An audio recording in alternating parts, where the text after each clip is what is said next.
Today we are going to look at the story The Thief's Story, chapter number 2, which is there in Footprints Without Foot for class 10th. Let's look at the story.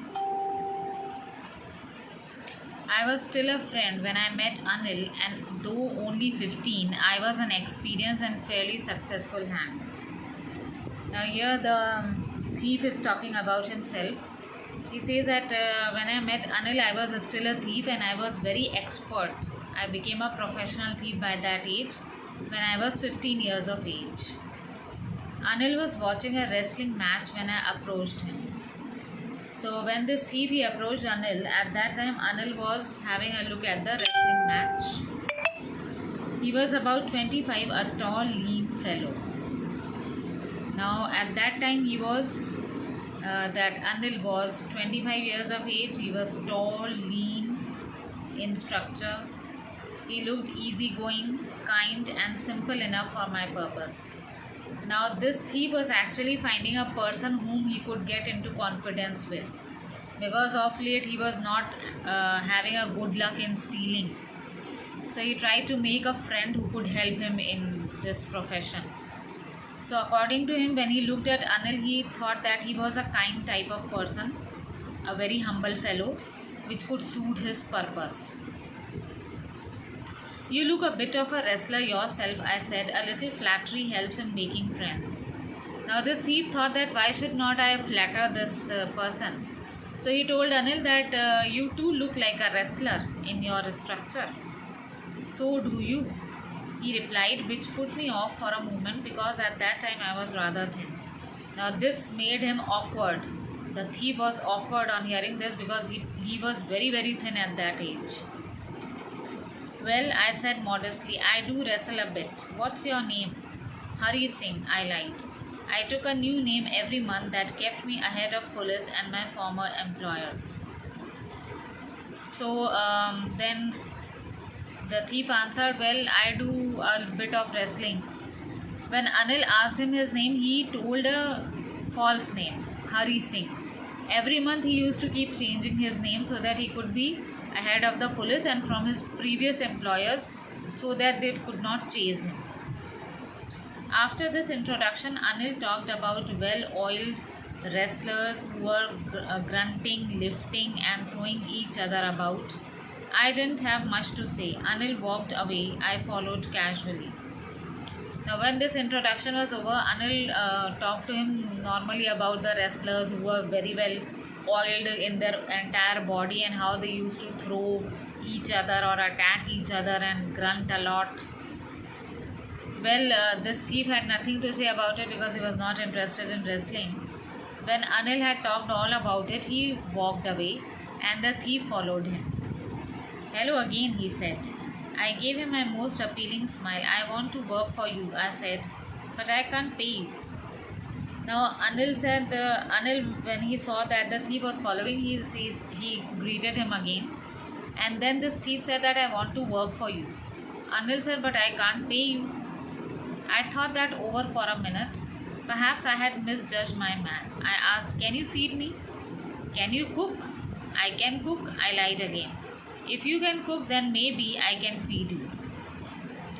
Now for a moment this thief started thinking. Then he said, Acha, you can feed me, you can give me some food 2 times a day. Anil thought for a moment and then said that, can you cook? And this thief, Hari Singh, he lied. He said, yes, I can cook. Then Anil said, if you can cook, then probably I can feed you. He took me to his room over the Jumna sweet shop and told me I could sleep on the balcony. But the meal I cooked that night must have been terrible because Anil gave it to a stray dog and told me to be off. But I just hung around, smiling in my most appealing way, and he couldn't help laughing. Then Anil took him to his room, which was over the Jumna sweet shop, and then Anil asked him to sleep in the balcony. But that night the thief had cooked the dinner that was, you can say, terrible. Not awesome, it was terrible because Anil had given that food to a stray dog and then asked him to get out. But the thief, he wanted to hang over And so he smiled in his most appealing way in such a manner that Anil could not help laughing.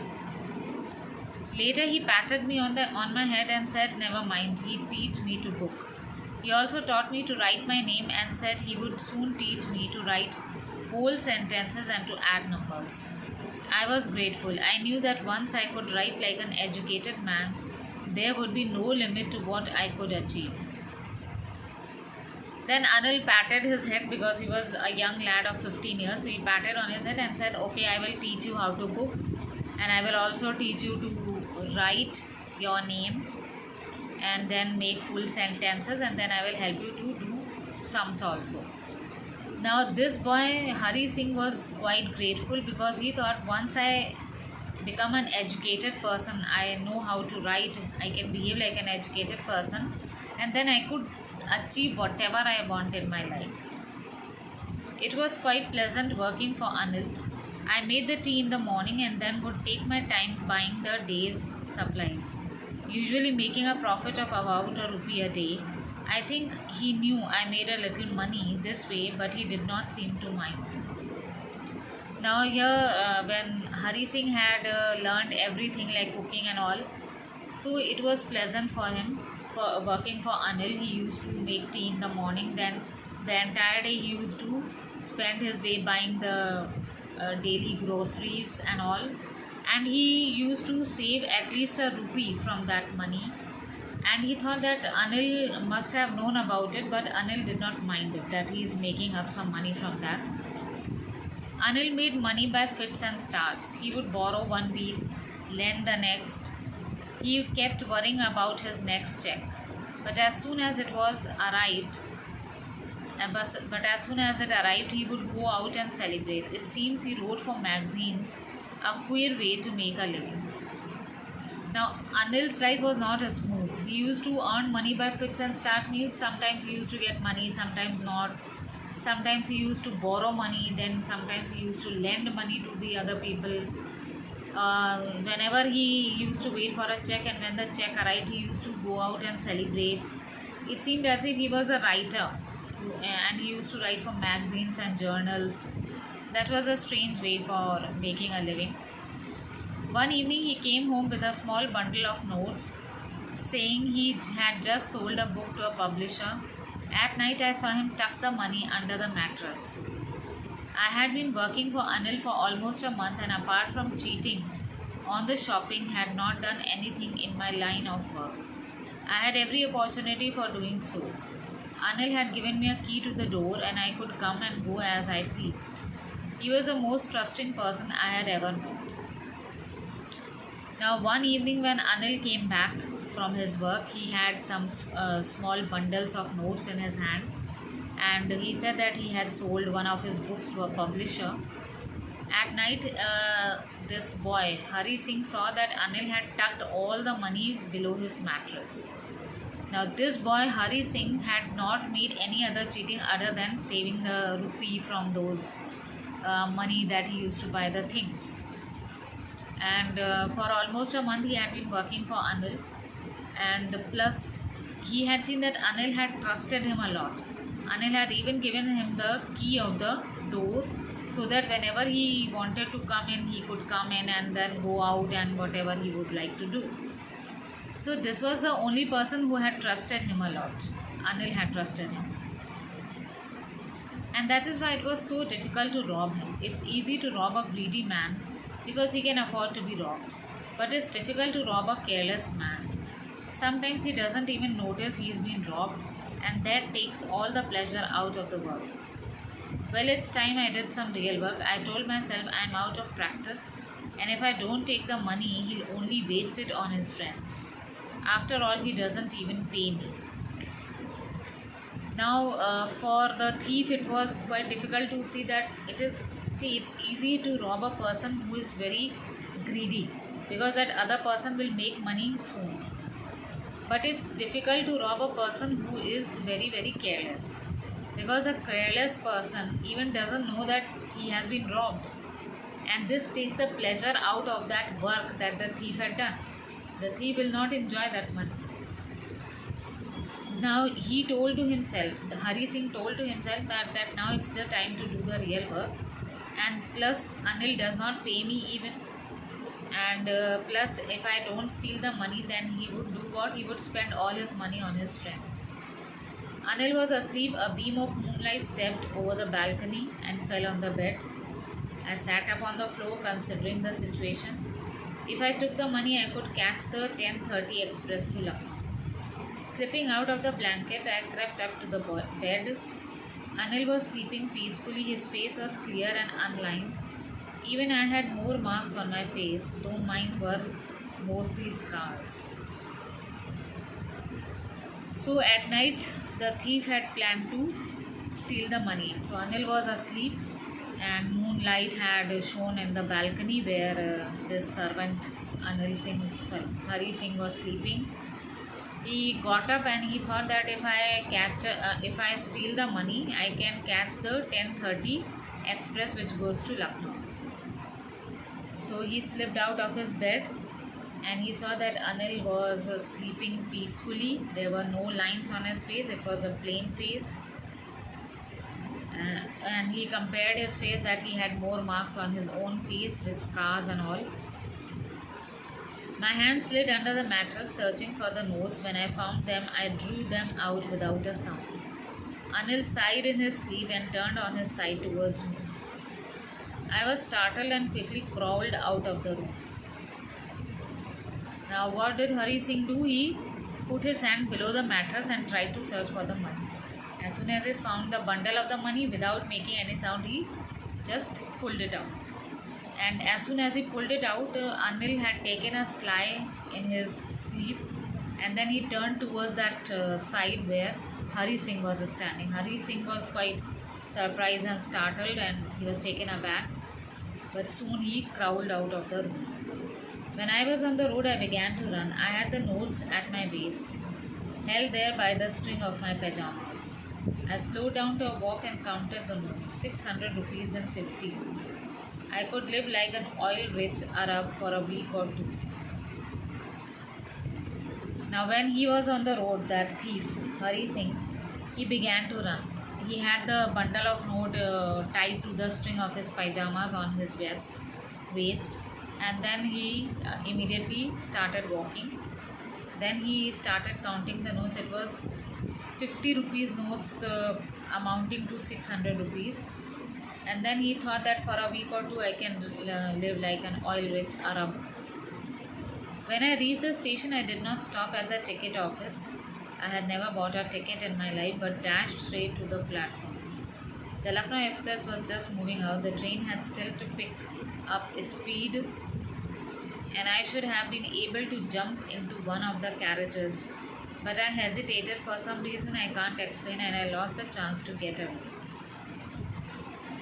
So when Hari Singh reached the station, he didn't even go to the ticket counter to take the ticket. He had never purchased a ticket in his life, and he immediately moved to the platform. He saw that Lucknow Express was leaving the station. He could have jumped into one of the carriages, but he could not do so. There was some reason or whatever, but he missed the chance to move away. When the train had gone, I found myself standing alone on the deserted platform. I had no idea where to spend the night. I had no friends, believing that friends were more trouble than help, and I did not want to make anyone curious by standing at one of the small hotels near the station. The only person I knew really well was a man I had robbed. Leaving the station, I walked slowly through the bazaar. Now, when the train had gone, he was standing alone at the deserted platform. No other passengers were there, and he couldn't think where to spend his night if he even didn't have friends, because according to him, he believed that friends are more trouble than help. So he didn't even want to make anybody curious by telling anybody about his problem or by staying at one of the small hotels nearby. The only person he knew very well was a man, Anil, whom he had robbed.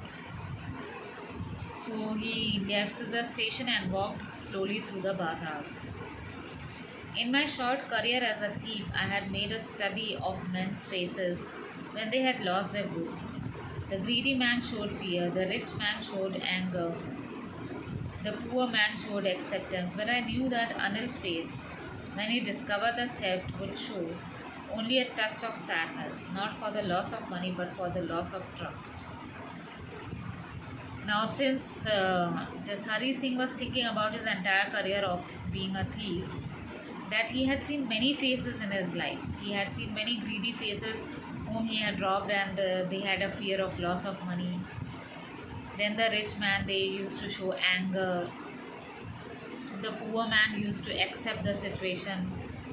But Anil's face he could not forget. And he knew that Anil would do what if he had known that the money had been stolen. His face would show a sign of sadness, but not of losing the money, but of losing the trust. I found myself in the Maidan and sat down on a bench. The night was chilly, it was early November, and a light drizzle added to my discomfort. Soon it was raining quite heavily. My shirt and pyjamas stuck to my skin, and a cold wind blew the rain across my face. Now, walking alongside the bazaars, he found himself in a Maidan where he sat on a bench. And it was early November, so cold wind was blowing. And immediately he found some drizzling of the rain, and soon it started raining. His pyjamas and shirts were all wet, and cold wind was blowing across his face. I went back to the bazaar and sat down in the shelter of the clock tower. The clock showed midnight. I felt for the notes. They were damp from the rain. Then he went back to the bazaar and he sat below the clock tower. The clock tower showed midnight time. And then he felt that the notes also had become damp. Anil's money. In the morning he would probably have given me 2 or 3 rupees to go to the cinema, but now I had it all. I couldn't cook his meals, run to the bazaar, or learn to write whole sentences anymore. Then he thought about the money of Anil, and he thought that in the morning Anil would have given me 2 or 3 rupees to go and see the cinema. But now he doesn't have this opportunity. Even Anil would help him in writing the whole sentences and all. I had forgotten about them in the excitement of the theft. Whole sentences, I knew, could one day bring me more than a few hundred rupees. It was a simple matter to steal, and sometimes just as simple to be caught. But to be a really big man, a clever and respected man, was something else. I should go back to Anil, I told myself, if only I could learn to read and write. Now then he thought that I had forgotten about how to read and write was the main aim, that I wanted to study and write whole sentences so that I can make a better future and earn more money. Now since he had he had forgotten about all these things. And to be a really big man, a lot of patience is required, a lot of hard work. A clever and respected man has to be made out of somebody. So he thought that I should go back to Anil. He told himself. I hurried back to the room feeling very nervous, for it is much easier to steal something than to return it undetected. I opened the door quietly, then stood in the doorway in clouded moonlight. Anil was still asleep. I crept to the head of the bed and my hand came up with notes. I felt his breath on my hand. I remained still for a minute. Then my hand found the edge of the mattress and slipped under it with notes.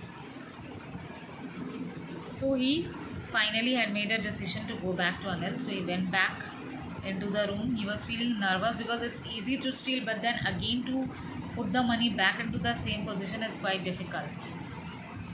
So he opened the door quietly and he stood in the doorway in the clouded moonlight, and he saw that Anil was still sleeping. So he caught the notes in his hands and very slowly he slipped into the mattress. He felt the breath of Anil on his hands also.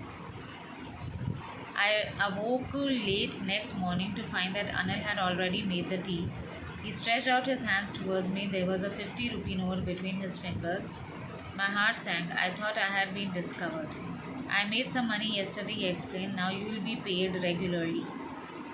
My spirits rose, but when I took the note, I saw it was still wet from the night's rain. Today we'll start writing sentences, he said. So he awoke, this thief, he awoke late next morning.